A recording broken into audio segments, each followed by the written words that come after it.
We're back here at the 2017 NRA Carry Guard Expo in Milwaukee.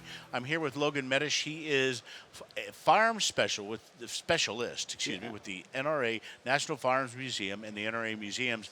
Logan, welcome back. Thank you. Good to be here. And when I found out we were going to be out here for NRATV, and I found out you were going to be out here, I called you and I called the guys at Museum, Jim Speak, the director, and said, let's do Curator's Corner, Carry Guard, Concealed Carry. It's a match made in heaven. Let's get it done. Absolutely. So we're doing a special 6 segments. This is our 4th of 6 of Carry Guard through history. Now, we're doing six firearms, but describe a little bit. You have a whole display here with many more firearms spanning a big amount of time. What are you showing here? Yeah, so we've got almost 20 guns in 5 cases spanning more than 300 years of history.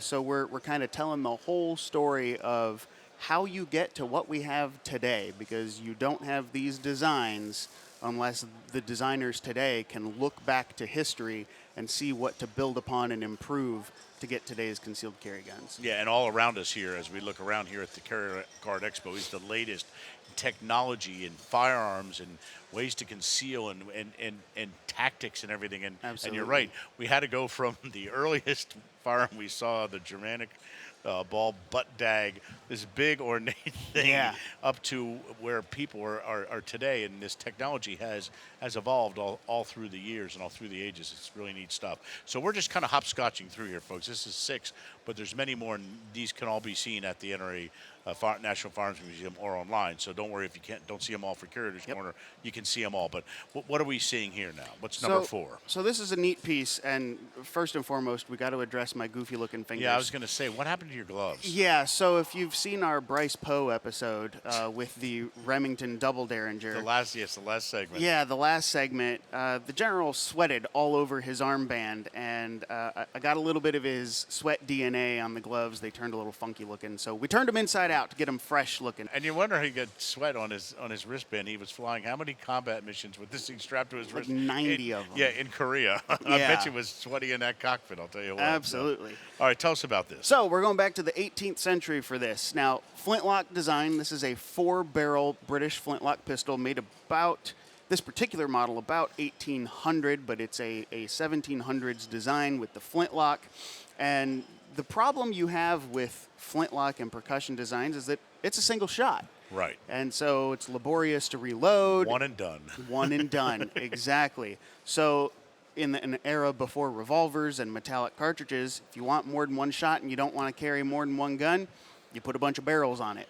And so this neat piece is a 4-barrel Flintlock, and it's got rotating barrels. Oh, my. So the top 2 barrels here, they fire first. You know, the 1, 2. pans come down, you fire, 1, 2.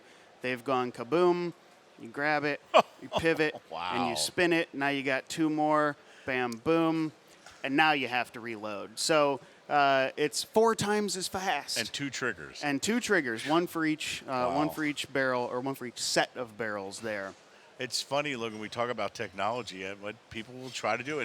And let's be honest, it doesn't always work very well. Right. But the technology is always there, the innovation to try to make this stuff, as you said before, we got to revolvers. And what do you do for a single shot? To try multiple barrels, see how it worked. Yep. I imagine the revolver worked a little better. A little bit, yeah. You know, and this is an interesting design in many ways. One, because it's the 4 barrels and it swivels, but the whole gun is metal.